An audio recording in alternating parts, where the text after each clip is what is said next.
How would you like to be healthier and stronger by doing something that's also good for the environment? If you give me a few minutes of your time, I promise you'll be glad you did. My name's Dave Meyer. I'm a multiple-time world champion in Brazilian Jiu-Jitsu. I'm in my mid-50s, I train with top UFC fighters, and I regularly beat guys half my age. People ask me how I stay in such good shape, and the truth may sound a little funny. Of course, I exercise a lot, I eat all kinds of great foods, but I haven't eaten meat in over 30 years. In fact, I don't eat dairy, eggs, or any animal products. Does that seem weird? You can't win them all.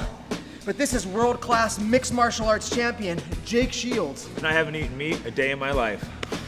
Whether you care about health, strength, weight loss, or just feeling good about yourself, hold on to your seat because I'm about to make you the smartest kid on the block.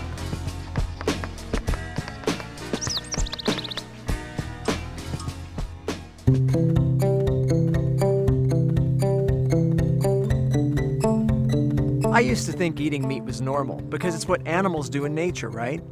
But then I realized while some animals, like lions or wolves, eat other animals, many don't, like horses, bulls, and even gorillas, and they're part of nature too. So which animals are we more like? Well, carnivores like tigers and lions have intestines 3 times the length of their bodies. That gets meat digested quickly and out of their system.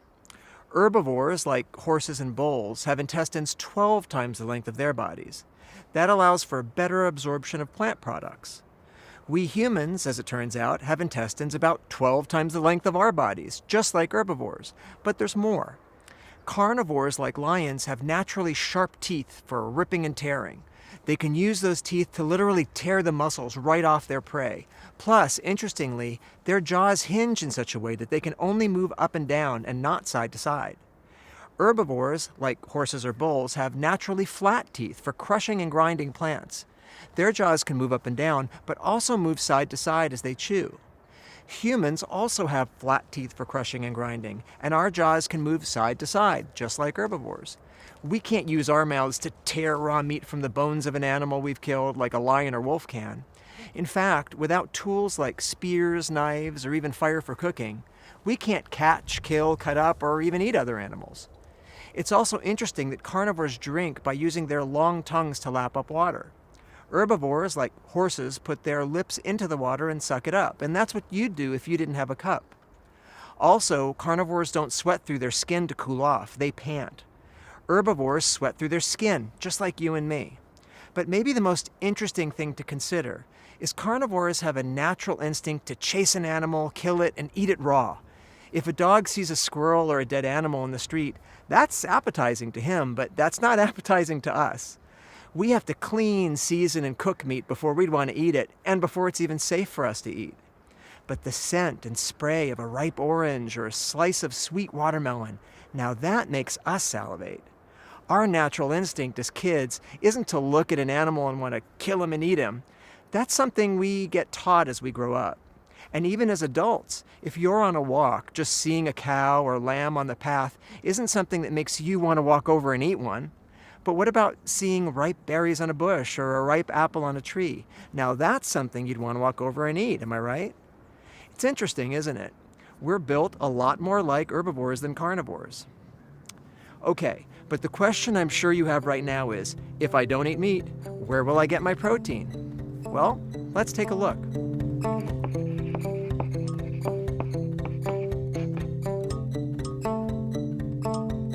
I always get asked this question. Think about it. The most powerful land mammals are elephants, rhinos, bulls. They're big and muscular, and all they eat is plants. Have you ever thought about that? The average male gorilla weighs 500 pounds, is 9 times stronger than the average man, but eats a diet of just 97% plants and 3% insects. Sure, we need protein, but anything that grows has protein, including all vegetables and fruits. Beans, nuts, and some grains have lots of it. And the truth is, many of us eat way too much protein. So remember those bulls and gorillas? You don't need to eat meat to get your protein. Lots of foods have it, and you can easily get the nutrients you need to be healthy without eating animal products. But here's the thing. My experience is that eating less animal products can actually help you be even stronger and be a better athlete. Don't believe me? Well, let's head to the track.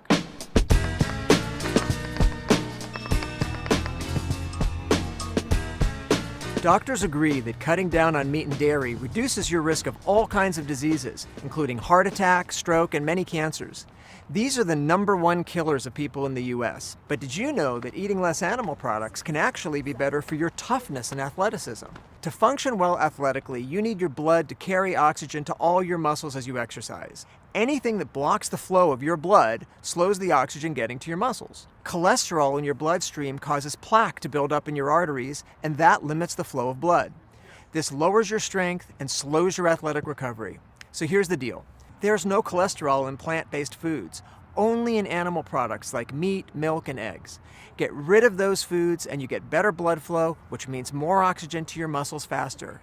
You don't get as tired and you recover quicker. Also, because plant foods are easier to digest than meat or animal products, you don't get that tired feeling after you eat, and you have more energy, which means you can work out sooner and for longer. That's right. Faster recovery with longer and more frequent workouts means better athletic performance. Remember, eating meat or mass amounts of protein doesn't build muscle. Exercise builds muscles. More energy means more exercise.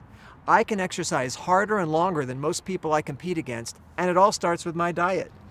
Next up, let's talk about making a healthier planet.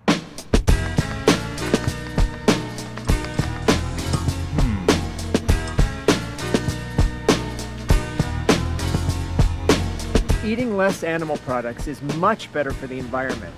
To produce a pound of beef protein, it takes at least 6 times more energy and 70 times more land than it takes to produce a pound of vegetable protein. We spend all these resources to grow grains that we could have just eaten, but instead we feed them to farm animals, which ends up producing much less food for people. In fact, nearly half of the world's grain is fed to livestock, and we do this even as people are starving. Besides the waste of resources, factory farming of animals leads to some scary things in our food chain. Cows eat huge quantities of grass and corn, and the pesticide residue from those plants concentrates in the animal's body, and then you eat it. To make matters even worse, most farm animals, including chickens who lay eggs or the cows used for milk, are kept in conditions so crowded and stressful that they get sick, and so they're regularly given antibiotics. In fact, 80% of all antibiotics sold in the US are for livestock. Those drugs can be passed on to you when you drink milk or eat meat. That's bad for you and even worse for a developing child. And that's not all. Animal agriculture, and cows in particular, are a major cause of greenhouse gas. I'm not kidding. Methane from farm animals is 25 times worse than CO2 from cars when it comes to global warming. Mass farming of food animals is also the leading cause of rainforest destruction and the resulting extinction of many species. And then there's water pollution. Waste from chicken and hog farms is a major cause of pollution in our rivers and lakes.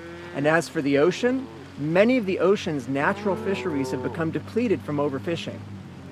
I've always tried to be a good person, but I never knew I was having such a big impact on the environment by what I chose to eat every day. Eating less animal products is not just a health issue, it's definitely an environmental issue. So all this leads us to the big question. We can eat meat, but should we? Let's take the next few minutes to think this one through.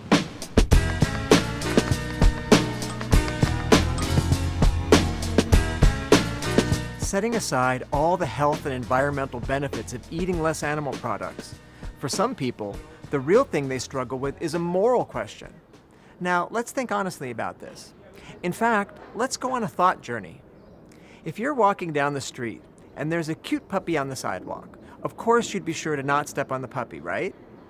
You can easily step around him and you wouldn't want to harm some little animal for no reason. So we can all agree that all other things being equal, if there are 2 paths and one hurts some innocent animal and the other doesn't, it's better to take the path that doesn't hurt the animal, right? Well, for some people, that's it right there. If they can survive without eating animals or animal products, and even be healthier, they don't see any justification for killing and eating animals. All things being equal, it's better to not cause harm than to cause harm, right? But maybe all things aren't equal. If you eat that hot dog, you get enjoyment, and if you don't eat the hot dog, you don't get enjoyment. So maybe you're losing something by taking the no hot dog path. But let's think about that. Take a lamb, for example. If I told you there's some guy who's about to hit a poor lamb's head against a wall for no reason, would you agree that's disgusting and that guy should be stopped and even arrested for animal cruelty? But what if we talk to him and he says, "Oh, I'm not doing it for no reason. I'm doing it because I get enjoyment out of it. That's the reason." Wouldn't we still think a guy who gets enjoyment out of hurting a lamb is just sick? But what if he says, "No, you don't understand. I'm not getting enjoyment from killing the lamb. I'm getting enjoyment from seeing the beautiful red blood drip down the wall. I'm sorry the lamb has to die, but I really like seeing that color of red." We'd still think the guy's nuts, right? That lamb has a right to live that's more important than some guy's right to see a pretty color of red. But here's where it gets personal for all of us. What if he says, "Oh, the enjoyment I get by killing the lamb isn't from seeing a pretty color of red with my eyes. It's from a taste I get with my mouth. My enjoyment is the taste of the meat." Now, let's be honest. We tell ourselves all kinds of things about why we eat meat, but the truth is, people in our society eat meat because it tastes good. We enjoy it. If meat suddenly tasted terrible to you, you'd stop eating it, wouldn't you? Or at least you'd eat a lot less of it. So how are we different from that guy? If we really can avoid killing that little lamb or cow or chicken and still be healthy, shouldn't we? Why is the enjoyment of seeing the blood not okay, but the enjoyment of the taste of meat is okay? It's all enjoyment. Is killing an innocent animal for almost every one of our meals really something we want to do day after day after day? Think about it. I did. Now here's something else to think about. What if the tables were turned?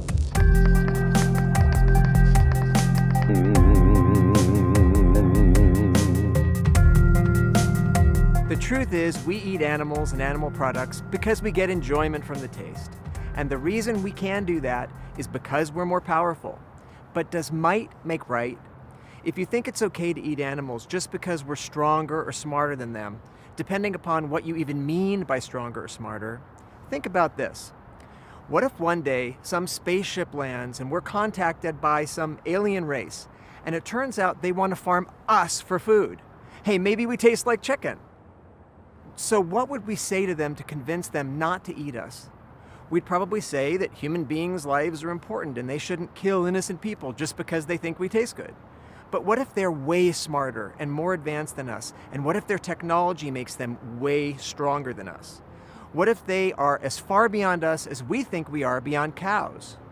Wouldn't they just look at us and be confused because the thing we're begging them not to do is exactly what we do every day to every other species on the planet, just because we're smarter and our technology makes us stronger? And if you think aliens are just a fantasy, what about artificial intelligence that we create? Many of our top thinkers are sounding the alarm that we may soon make machines whose artificial intelligence makes them way smarter and way stronger than we are, and they may decide to kill us. Now, that may sound crazy, but if we, as a species, feel perfectly justified in killing any other creature on the planet just because we're stronger, should we even be surprised if our own creations do to us exactly what we do to every other living being? It's something worth considering. So, maybe you want to give a shot at eating less animal products and see how you feel. But that's a big change of habit. Does it have to be all or nothing?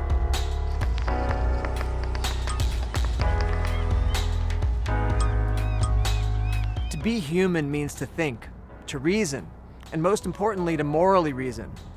To be able to tell the difference between right and wrong, and not just do something because it's what we've always done, or it makes us feel good, but hurts someone else. So if what makes us feel special as humans is our ability to morally reason, then let's morally reason. We're not lions who have to kill other animals to eat for every meal. We're smart, and we can eat meals that don't have animal products whenever we want. And it doesn't have to be all or nothing. Hey, when there's a conference on ending pollution, most people get there on airplanes and in cars. But airplanes and cars pollute. No one's perfect, but that shouldn't stop us from doing what we reasonably can, right? You're not a bad person if, like me, you were raised eating meat and drinking milk, but you could be a healthier person and living in a healthier world if you could just have a bit less. So why not give it a shot? I did, and it was the best choice I ever made.